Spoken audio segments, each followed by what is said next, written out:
Hi, it's September 6, 2016. We are working on a Toyota Tundra 2008 4.7 I-Force.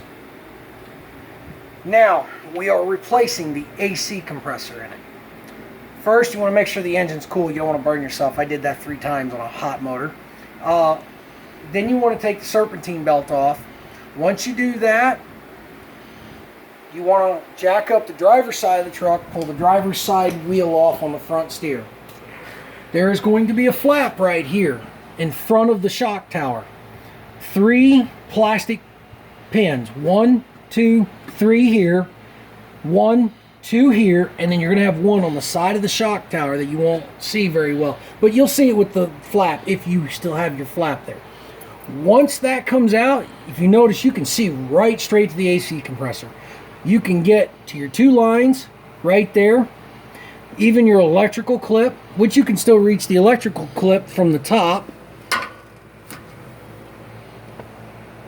Okay, now you have 3 bolts. You have 1 here and 1 down below.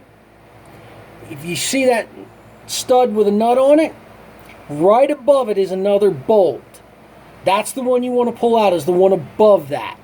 And I'll see if I can get a little closer.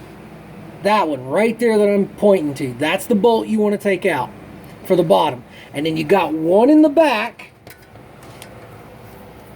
And you can barely see it in this photo, but I'll try to point it out. Like right about there, where the tip of my finger is, there's a bolt right there on the back side.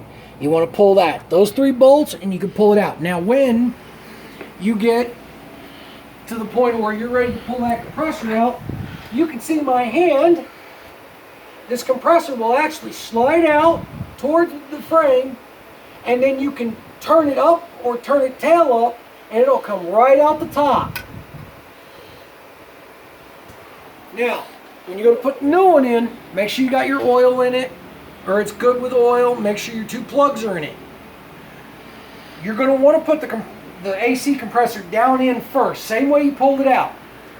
Once you get it down there, you're going to want to angle it slightly. You don't want it as angled as when it's installed all the way with the 3 bolts, because you don't want to lose your oil when you go to hook the lines up. It'll be a little tricky, but if you're not worried about losing the oil so much, you can slap the line on and just make sure you keep them clean. New O-rings in there when you put the 2 lines back on.